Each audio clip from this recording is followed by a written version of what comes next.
I'm Brittany Lewis, a breaking news reporter here at Forbes. Joining me now is Florida State Representative Anna Eskamani. Thank you so much for joining me, Representative. Thank you for having me.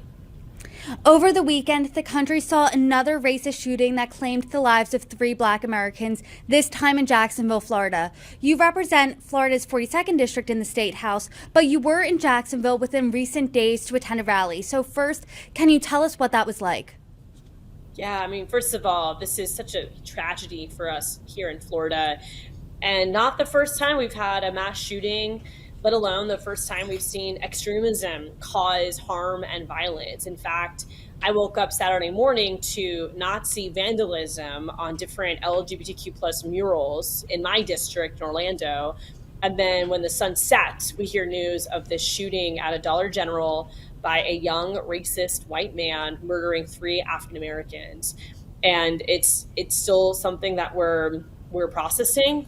It's deeply painful. And I went to Jacksonville to attend a rally focused on opposition to white supremacy.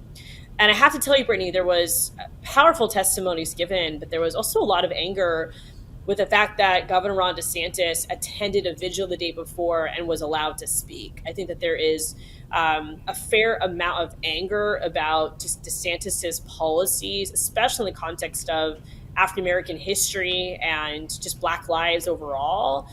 That the notion that he attended this vigil and then took the microphone did not sit well with the residents of Jacksonville. I want to dive a little deeper into that. You actually tweeted a moment from that vigil, and I want to ask you specifically about that. You quote tweeted the video of Florida Governor Ron DeSantis getting booed before making remarks at that vigil, and this is the tweet you reposted. It read, quote, "Your policies caused this. Ron DeSantis is booed so much at vigil for the Jacksonville shooting victims, he's forced to stop talking." And you wrote on top of that, quote, "This is how so many Floridians feel." Can you elaborate on that for us?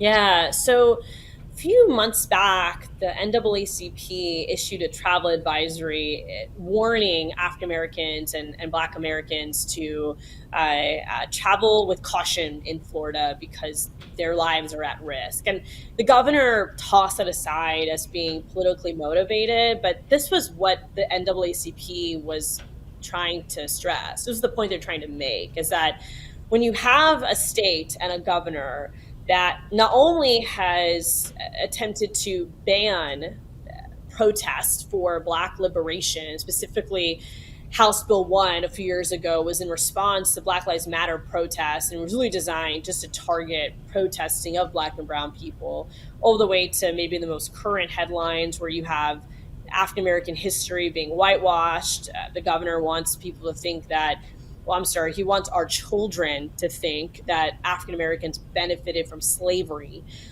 to books being removed and restricted because they talk about stories of people of color, immigrants, and LGBTQ plus people.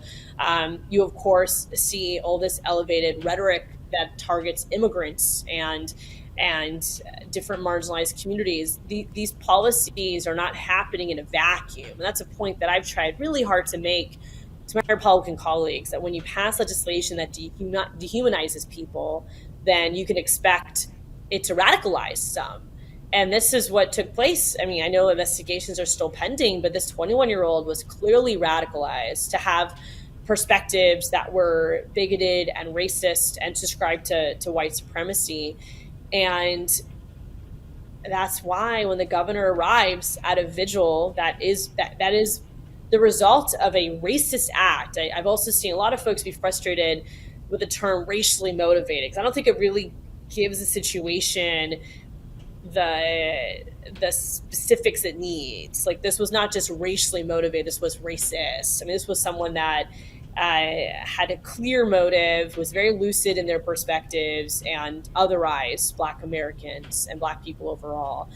And that's why I think when these folks were booing the governor, it's just a reflection of so much of our frustration as Floridians, where we have real problems to solve, from the property insurance crisis, the rising cost of rent. We have huge teacher shortage in Florida, 7,000 open vacancies in education right now.